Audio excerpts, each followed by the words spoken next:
Assalamualaikum warahmatullahi wabarakatuh. Salam damai sejahtera untuk kita semua. Om Swastiastu, Namo Buddhaya, salam kebajikan. Jangan pernah melupakan sejarah atau jas merah. Rusia, rubel ambruk, Yeltsin jatuh. Rubel kian terpuruk hebat. Perekonomian Rusia bakal susah diselamatkan. Nasib Yeltsin pun makin gawat. Pil pahit terpaksa direguk Bank Sentral Rusia. Demi menyelamatkan negeri itu dari kebangkrutan, medio Agustus lalu mereka membiarkan rubel jatuh hingga 34%, sehingga harganya pun terpuruk dari 6,3 rubel per dolar menjadi 9,5 rubel. Keputusan ini tampaknya akan merepotkan Rusia yang dalam waktu dekat harus mengembalikan cicilan utang luar negerinya yang mencapai 43 miliar US dollar. Namun yang paling merasa kerepotan tentu saja Presiden Boris Yeltsin. Selama ini sang presiden masih bisa bertahan dari kursinya lantaran bisa mempertahankan mata uang rubel tetap stabil dan inflasi di sana juga rendah. Namun sejak Bank Sentral tidak mampu lagi menyangga rubel yang terus terdesak oleh amburadulnya ekonomi Rusia, Yeltsin rasanya harus mencari jualan baru jika tidak ingin terdongkel dari kursinya. Jika keputusan itu tidak diambil, pemerintah Yeltsin tentu akan menanggung beban yang lebih berat.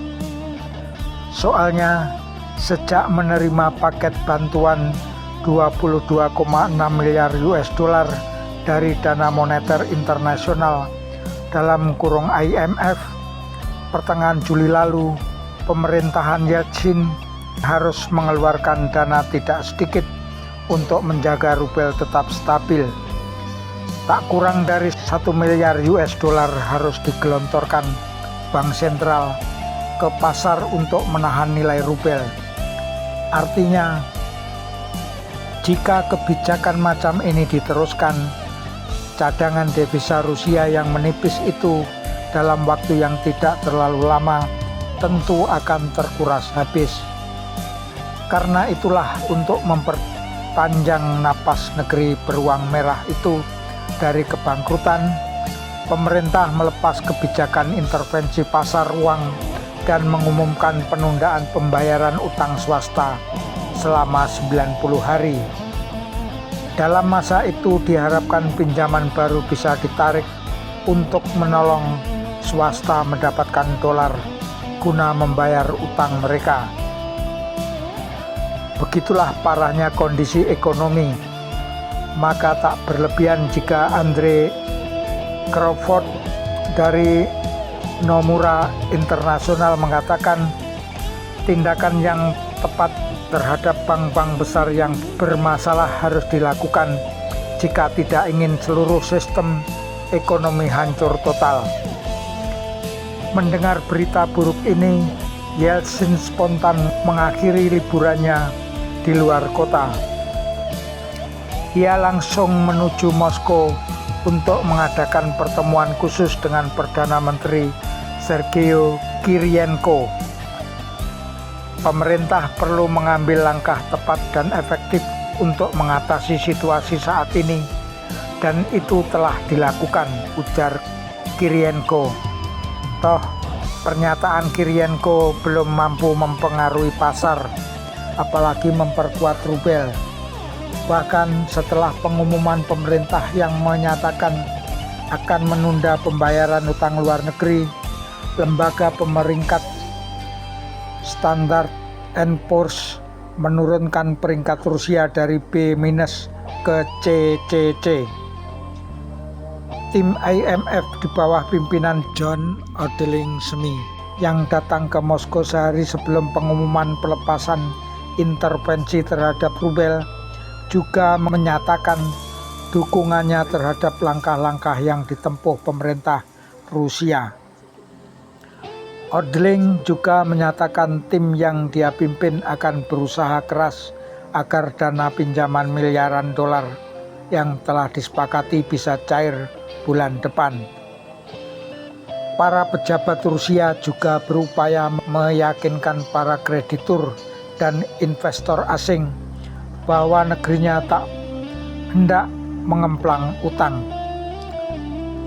Mengembalikan kepercayaan asing tentu saja bukan perkara gampang.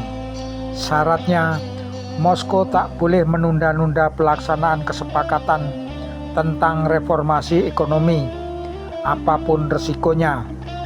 Kami percaya pemerintah Rusia harus mengambil langkah cepat untuk mengembalikan kepercayaan investor serta pendekatan yang kooperatif dengan para kreditur dan pelaksanaan penuh program stabilisasi ekonomi menurut kesepakatan dengan IMF, ujar Menteri Keuangan Amerika Robert Rubin. Pengamat Barat malah pesimistis. Saat ini pemerintah dalam kurung Rusia sedang menghadapi persoalan yang sangat buruk. Jika penyelesaian cepat dan tepat tidak segera dilakukan, pengalaman Indonesia bisa terulang di sini, ujar Olbrycht, analis pada Russian European Center for Economic Policy, seperti dikutip International Herald Tribune. Olbrycht tampaknya melihat tanda-tanda krisis ekonomi yang melanda Rusia akan mengarah ke kekacauan politik seperti yang mengakibatkan jatuhnya Presiden Soeharto tempo hari. Tekanan agar Yeltsin mengundurkan diri memang sudah mulai gencar. Ia dituduh Partai Komunis sebagai orang yang bertanggung jawab atas kebobrokan ekonomi negeri itu. Kami mendesak Yeltsin mundur. Pemerintahannya tidak efektif. Dialah penyebab utama krisis ekonomi, ujar pemimpin Partai Komunis Gennady Zyuganov, seperti dikutip Reuters. Bahkan lebih lanjut, Zyuganov mengatakan bahwa kebijakan yang diambil Yeltsin mengakibatkan harga Rusia jadi murah. Jelas sebuah ancaman serius yang bisa-bisa merontokkan singgasana sang presiden. Satu-satunya harapan barangkali hanya uluran tangan Washington. Mereka bersikeras menjaga Yeltsin agar tetap berkuasa. Kabarnya, Amerika pun berupaya mengirimkan bantuan dolarnya untuk mendongkrak perekonomian. Sebab jika ia tergusur, bukan mustahil kelompok komunis berhaluan keras bakal menggantikannya. Tapi sejauh mana dolar bisa deras mengucur saat kantong IMF juga kembang kempis? Wahid Rahmanto, Forum Keadilan nomor 11 tahun 7 September 1998, halaman 65.